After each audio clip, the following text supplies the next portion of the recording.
외로울 땐 코인 소개팅. 여러분, 저희 시청료는 구독과 좋아요. 앞서서 탈중앙화 얘기를 해주셨는데 탈중앙화가 됐을 때 제가 드는 의문은 약간 개인과 개인만 적극적으로 참여하는 거 아니야? 이런 의문이 좀 들거든요. 거기에 있어서 또 이게 안전할까라는 생각도 들고 기관 투자자들은 어떻게 움직이고 있나요? 맞아요. 지금 이 시장에 기관 투자자들이 굉장히 많이 참여하고 있는데, 결국은 이 탈중앙화라는 게, 개인하고 개인들이 자기네들끼리 알아서 거래할 수 있게 만들어진 시스템 같은 거예요. 근데, 음, 어쨌든 이렇게 중앙 관리자의 개입이 최소화된다고 하더라도, 어쨌든 누군가가 이 시스템을 만들어 놔야지만 이 어떤 뭔가 거래나 아니면은 뭔가 이 암호화폐 내에서의 어떤 시스템들이 유지가 될 수 있을 거잖아요. 그래서 지금 그 시스템이 보통 이제 예를 들면 디파이라고 하면 뭐 컴파운드나 뭐 이런 회사들 같은 걸 이제 예시로 들 수가 있겠는데, 컴파운드 같은 경우는 암호화폐를 빌려주고 싶은 사람하고 빌리고 싶은 사람 연결해주는 플랫폼이에요. 그래서 마치 뭔가 카카오나 이런 것들처럼 이제 소비자랑 공급자를 이어주는 개념인 거죠. 그리고서 자기네들은 거의 더 이상 참여를 안 하는 거죠. 판만 깔아주고. 코인 소개팅. 그래서 그럼 결국에는 이런 컴파운드 같은 회사들을 만드는 이런 과정에서 결국 돈이 또 많이 필요할 텐데, 이런 돈들을 전 세계 굴지의 대기업들이 지금 대고 있다라고 말씀을 드리고 싶은 거죠. 우리가 잘 아는 구글 같은 경우에는 블록체인 기업에만 15억 6천만 달러를 투자를 했는데, 이게 실질적으로 지금 한국 돈으로 환산해 보면 거의 2조 원 가까이 되는 돈이에요. 코인 소개팅. 그리고 블랙록, 우리가 아까 현물 ETF로 살펴봤던 블랙록도 지금 블록체인 쪽에 11억 7천만 달러를 이제 투자한 상황이고, 모건 스탠리도 11억.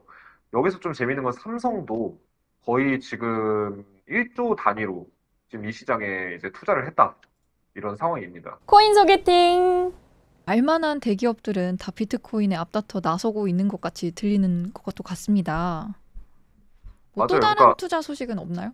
뭐 그 이외에도 이제 골드만삭스라던가 뭐 뉴욕 멜론은행이라던가 페이팔, LG, 뭐 시티은행, 텐센트 이렇게 미국, 중국, 한국뿐만 아니라 전 세계 대기업들이 지금 다 블록체인 시장에 투자를 적극적으로 하고 있고 암호화폐 시장에 투자를 하고 있다라는 거죠. 저는 특히 이 블랙록이 좀 재밌는데, 블랙록이 최근에 이제 현물 ETF 승인 신청을 했잖아요. 근데 실제로 FTX나 뭐 서클 이런 이제 스테이블 코인을 만드는 회사나 이런 거래소 이런 곳에도 적극적으로 투자를 하는 거 보면 이 시장에 확실히 뭔가 장기적인 비전이 있다라고 생각을 하는 것 같아요. 코인 소개팅. 이렇게 앞다퉈 투자도 하고 있고 또 장기적인 비전도 있다는데 변동성은 어떤지 또 궁금합니다. 투자를 해도 안전한 건지 아니면 정말 고수들의 놀이터인지 또 이 부분이 좀 궁금한데요. 비트코인을 막 사고 팔고 하는 사람들이 보통 이제 고수들이 막 사고 팔고 해서 수익을 쌓잖아요. 근데 지나고 보면은 비트코인을 싸게 사서 그냥 잊고 살았던 이런 사람들이 정말 큰 부자가 됐거든요. 비트코인으로는. 왠지 그런데 비트코인 하면 발빠르게 움직여야 될 것 같고 또 막 빠르게 변화하고 시장도 계속 돌아가는 만큼 내가 되게 비트코인에 대해서 그때그때 대응을 해야 될 것 같은 이런 느낌이 있거든요. 맞아요, 맞아요. 그래서 그러다 보니까 또 많은 암호화폐 투자자들이 또 열광을 하는 게, 지금 비트코인 차트만 봐도 2020년에서 2021년 한 3, 4년 전의 차트를 봐도 이 상승을 할 때 막 3배씩 오르고 떨어질 때는 막 20일 만에 30% 떨어지고 또 상승할 때는 2배 오르고 막 20일 만에 2배씩 오르는 거죠. 그러다 보니까 변동성이 막 변화무쌍했습니다. 그러니까 결국 이제 암호화폐를 많이 이제 사랑해 주시는 많은 분들의 큰 이유 중에 하나가 또 이런 변동성이지 않나 싶어요. 그러니까 지금 비트코인만 이 정도인데 알트코인들은 이거에 한 곱하기 3배, 5배, 10배는 되거든요. 그래서 결국 지금 비트코인은 뭐 3배 오를 때 알트코인 10배 오르고 20배 오르고 이러다 보니까 그냥 비트코인만 봐도 이 정도인데 알트코인들은 더 어마무시한 변동성을 보여주죠. 그러다 보니까 많은 분들이 열광하실 수밖에 없고, 또 비트코인이나 알트코인 투자해서 갑자기 뭐 이제 몇백만 원, 몇천만 원밖에 없던 분이 몇십억 부자가 돼서 이 시장을 은퇴하거나 뭐 이제 전원 생활을 하시거나 이런 분들도 꽤 어렵지 않게 그간 볼 수 있었다 보니까, 그래서 또 많은 분들이 암호화폐에 열광하시지 않나 이런 생각이 들어요. 코인 소개팅. 김피비님 바로 조금 전에 이 장기적과 또 단기적인 관점에서 얘기를 해주셨는데 네네. 중장기적으로는 조금 조심을 하되 단기적으로는 또 기대감이 있다 이렇게 말씀을 해주셨잖아요. 네네. 단기적으로는 그럼 어느 정도, 얼마까지 상승을 보시나요? 또 이런 얘기는 좀 조심스럽긴 한데 한번 이제 조심스럽게 좀 말씀을 드려보면은 지금 촬영일 기준으로 비트코인이 30K 정도까지 지금 올라와서 지금 잘 지지가 되고 있는 상황이거든요. 근데 단기적인 관점에서 봤을 때 28K 구간만 잘 안 깨지고 버텨준다라고 하면은 최대 비트코인이 35K에서 40K까지는 단기적으로 상승할 수 있는 여력은 만들어진 것 같다. 근데 28K 부분이 깨져버리게 되면은 이런 상승 모멘텀이 많이 줄어들어서 오히려 하락으로 전환하거나 하락 전환 테스트를 할 수도 있겠다. 저는 이렇게 생각하고 있어요. 코인 소개팅.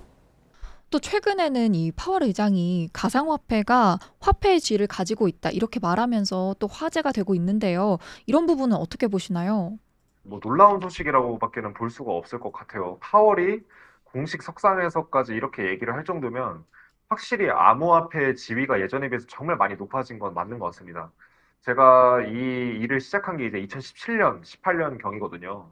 그 당시에 이제 뭐 뉴스 기사나 그 당시에 커뮤니티 댓글 같은 걸 보면은 이 암호화폐가 사기 아니냐, 이거 다 뭐 다단계 아니냐, 이렇게 얘기하는 것들이 정말 많았어요.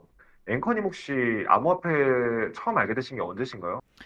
저도 암호화폐를 처음 알게 된 거는 한 2년?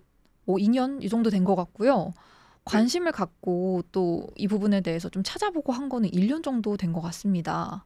어, 그 전에는 한- 저도 이게 정말 실제 하는 거야? 이거를 화폐라고 불러도 되는 거야? 하는 의문증을 계속 가지고 있었던 것 같아요. 코인 소개팅. 그러니까 암호화폐를 한 1, 2년 정도 하셨다라고 한다면, 그래도 좀 어느 정도 자리를 잡고 사람들이 하나둘 인정하기 시작한 때에 이제 알게 되신 건데, 사실 4, 5년 전만 해도, 뭐 7, 8년 전, 앞으로 가면 갈수록 사람들이 암호화폐나 비트코인에 대해서 전혀 인정을 안 해주셨어요. 그러다가 뭐 하나둘 뭐 우리나라도 그렇고 뭐 전 세계적으로도 그렇고 금융기관들이나 대기업들이 이 시장에 참여를 한다고 이제 알려지면서 점점 그러다 보니까 사람들이 비트코인에 대해서 아, 그래, 없어지진 않겠다 이렇게 좀 많이들 생각을 했지. 사실 몇 년 전만 해도 사람들이 그렇게 신뢰를 그렇게 갖지는 못했습니다. 근데 그때 당시에 그 한 4, 5년 전 당시만 해도 파월이 직접 자기 입으로 암호화폐가 뭔가 화폐의 지위를 가진 것 같다, 이렇게 얘기를 할 거라고 상상도 못하는 일이었는데 지금 어떻게 이렇게 돼가고 있는 것 같아요. 그래서 파월이 저렇게까지 얘기했으면은 뭔가 비트코인 현물 ETF 이번에 블랙록이 신청하게 또 승인이 될 수 있지 않겠느냐 하는 기대감도 더 커질 수 있을 것 같아요. 여러분, 저희 시청료는 구독과 좋아요.